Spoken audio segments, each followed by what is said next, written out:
So we ended up pulling back today, guys, and it makes complete sense considering all the green that we've been seeing lately. So we got to break down the markets in this video, talk stocks, charts, overall what's going on in the markets, and of course I want to break down what I'm doing. But before we do, make sure to get your free money from Moomoo, 10 stocks, each of which could be valued all the way up to $2,500. Just use that link down below, deposit at least $100, and boom, you get your money. And you could also get 6 stocks from Webull with any amount deposited. That's also linked down below. And with that being said, cheers. Let's dive right into the video. And by the way, happy Friday, guys. Hope you all did have a great week in the markets and have an even better weekend as we get into the next week, which hopefully next week in the markets, we do end up bouncing back. We shall see. So overall, again, we had a red day across the board today, and literally only 5 or 6 stocks in my watch list were green today. It was a freaking bloodbath out there. And by the way, in this video,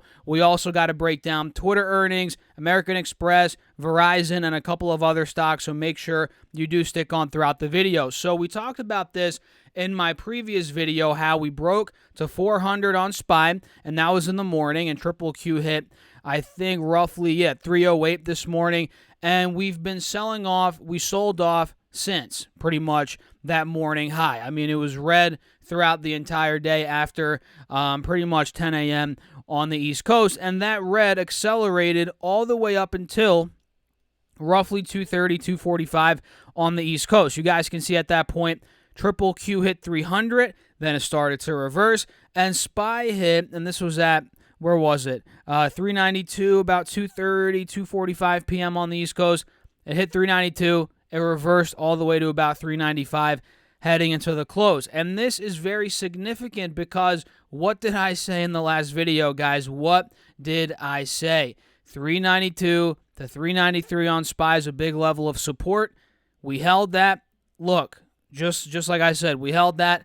Buyers came in and we ran into the close. That's very good for the bulls here. Same thing on Triple Q. You guys can see it on the 4-hour chart. We got the buyers to come in. Actually, maybe the 20-day chart is better. Yeah, we got buyers to come in right at the highs from a day or two ago, right about $300, and we closed at 302. That goes to show that that is a strong level of support, and we got buyers respecting that level of support. Buyers came in, and we ended up closing on a teeny tiny rally. It wasn't much of a rally at all.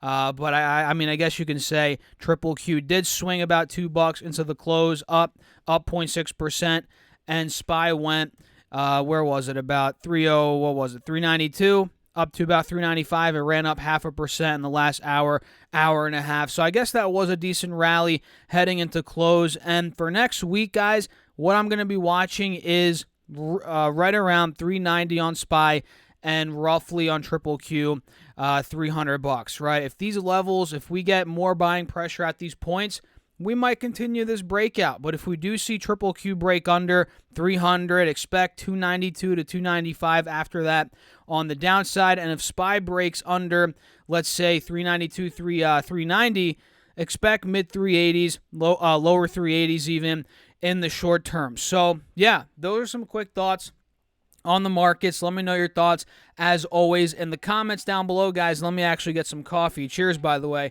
Hope you guys, again, did have a great week this week.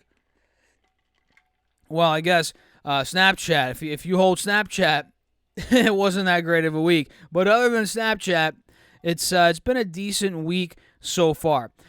So let's break down some stocks. And by the way, don't forget to get your 10 stocks from Moomoo and your 6 stocks from Webull. Link down below. Free money, guys. Let's go over these earnings reports from this morning. We had Twitter, ticker symbol TWTR report this morning. And look at this. The stock went up 0.8% on the day. Closed roughly at $40 a share, a little bit under $40 a share, and they missed on, the funny thing is, they missed on EPS and they missed on revenue. -8 cents EPS versus the 14-cent estimate. So they were expected to be profitable. They did not come in profitable, guys. And revenue missed as well, $1.18 billion versus $1.32 billion estimated, and revenue got hurt. And this makes sense, and we'll talk about this in a second, by the advertising industry, where there's a lot of headwinds right now associated with the macro environment. And that's kind of what we saw with Snapchat. They didn't report their guidance for the next quarter. There's a lot going on with, their growth slowing down, the overall, macro economy that we're in right now, which marketing dollars aren't running, as much as they were, let's say a year or two ago. And, the ad revenue is coming down. We've seen this with a lot of companies. And with Snapchat, the stock crashing, that influenced Meta to go down, as well as Google, because they make a ton of money from advertising. And for me, guys, I have a YouTube channel, right? You're watching this on YouTube. I get paid from YouTube ads. That's one of my sources of income, right? And it's the ad rate, the CPM? Yeah, the CPM has come down, not a lot, not like a ridiculous amount, but it's come down even from just the last month here. July right now? In June, I think the CPM was something like 28 or something like that, $29, and now it's $25 or something like that, right? So the CPM has come down a little bit, and it's been, I feel like, coming down for a couple of months at this point, or at least it's been very volatile, slowly moving to the downwards direction, right? So I have firsthand, experience with this. The fact that, again, the advertising industry is not what it was a couple of months ago, a year or two ago. It's hurting the YouTube advertising revenue for a lot of channels, and a lot of people have talked about this. I'm pretty sure you guys have seen other content creators. I don't really talk about it. It's not that big of a deal for me, but my channel at the end of the day is not that big of a channel where I'm raking in tens of thousands of a month on YouTube ads. There's other channels where they make hundreds of thousands a month on YouTube ads, and when theirs get cut 20-30%, they probably feel it more, right? If that makes any sense, because the numbers are much longer, or much larger rather. But anyway, that's a whole different rabbit hole that we're not going to get into in this video. Maybe I'll make a video talking about YouTube ads and channel revenue and stuff like that. If you guys are curious, let me know your thoughts on that down below in the comments. So Twitter, it's looking like it's right around $40, which I've talked about on the channel, $41. That's been a big resistance since the middle of May, and it's clearly struggling there again, or at least it has been for the entire week, this whole week. So for next week, my alert's set at $41. If we break 41 on Twitter, hey, maybe there's going to be more upside from there. Technically speaking, we could be going mid-40s. That was the high in the end of 2021 heading into 2022. If 45 breaks, we could be going towards, $47, $50 a share. So keep your eyes out on Twitter for sure, TWTR. And of course, not to mention Elon Musk, the whole fiasco going on with that. It's definitely a stock to watch out for. We also had American Express report this morning, ticker symbol AXP. They ended up going up 2% on the day. They clearly broke out of the 180 estimate today as they reported earnings. And mind you guys, this is crazy. Earlier in the day, this stock was at $161 and they closed at $153, and they still went up 2% on the day. So earlier in the day, they were 5% higher than where they are now. That is pretty crazy. So AXP is completely maybe not completely breaking out, but it's starting to show signs of a reversal, which is good. The fact that now it's trading above both moving averages, and they double beat. They had a pretty good report, guys. EPS came in at $2.57 versus $2.41 estimated. Revenue $13.39 billion versus $12.5 billion estimated. So double beat, and they also raised full year 22 sales growth guidance from 18 to 20%, which is great in and of itself, to 23 to 25%. So they upped that a good chunk there, which the markets, they always like seeing guidance, strong guidance, raising the guidance. That's always going to, well, not always, but a lot of the time it's going to send a stock higher. So AXP is one that I'm looking at. It shot the 160, pulled back a bit, and this is actually good. Let's see if buyers come in and respect $150, $152 right by the moving averages. Are we going to hold that level as support, or are we going to collapse back under the moving averages? That's what we have to kind of wait and see right now, or at least that's what I'm waiting and looking out for AXP, right?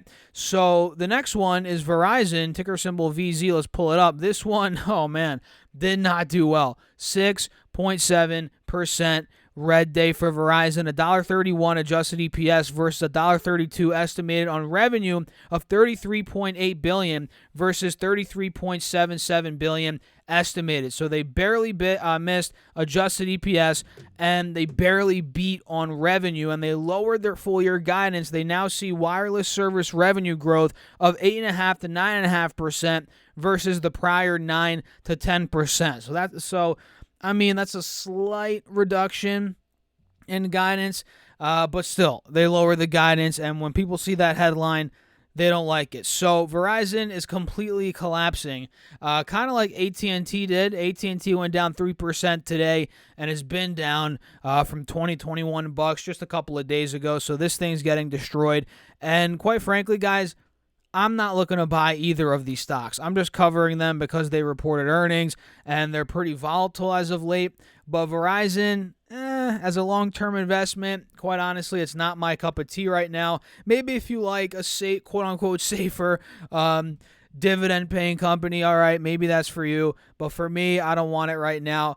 I'd rather invest in something like Google, which you guys, if you're in my Patreon and you caught my video earlier, I bought more Google today. I'd much rather put money to work in something like a Google or some other stocks as opposed to Verizon. But that's just me. And, this is one that might be a snapback candidate, meaning there could be a relief rally at some point, which we might be able to trade that. But as a long-term investment, not touching it, guys. Monster is also one that we might be able to trade here. You guys can see we talked about the $98, $100 level of resistance many times. We failed to break out. Now we're back in the mid-90s. I think if this comes down to the lower 90s, right around the 180 SMA here on the 4-hour chart, that could be a point where we get buying pressure. I mean, look, we've seen that point. We've seen buyers come in at the 180 SMA for about 3 months now, since the end of April, every single time the stock has pulled back. So I like this pullback on Monster, and honestly, if it comes to 90.92, I'm looking to buy some for a trade, and I might even sell it before it even breaks out of 100. I might just play it from 90 to 92 back to the mid-high 90s, a little couple bucks. You know what I mean, right, guys? So Monster, Verizon, AXP, Twitter, those are a couple I'm watching right now. Costco is another one that just keeps on going. It went up barely today, but overall in the past couple of weeks, it's been on fire. It's reversing. We have a golden cross on the 4-hour chart, and they do report earnings. It looks like they pay a dividend next week on, by the looks of it, Thursday. And you guys know what happens when companies pay dividends. You might not know this, but the day of the dividend, the company, the stock price typically goes down a little bit, maybe the same amount that the dividend is. So in this case, 90-cent dividend, maybe Costco goes down about $1 that day. But a lot of the time, if it's a strong company, it goes down the day of the dividend, and then it usually rebounds, consolidates. It doesn't really make a difference long term. But overall, watch out for the pullback, because if we do get some sort of pullback, and maybe it's not just because of the dividend, maybe the overall markets bleed even more, we get a little bit of selling on Costco. If this thing starts coming down to about 500, 505, lower 500s, I might have to pick some up, as a swing trade. I'm going to consider it at least, right? And let's see what else we have moving here. Really nothing much, guys. A lot of the stocks on my watch list were just destroyed today, red after red after red. And again, it makes sense considering in the past couple of weeks, SPY's been up a lot, Triple Q's up a lot, Dow's up, Russell's up. The VIX has been destroyed. Look at this thing. It was just in the mid-low 30s. Now we're in the lower 20s on the VIX. And if this thing starts coming down to 18, 19, I'm going to be a bit worried. Well, not worried, but I'm going to be super hyper aware of a sell-off, right? I'm going to be very...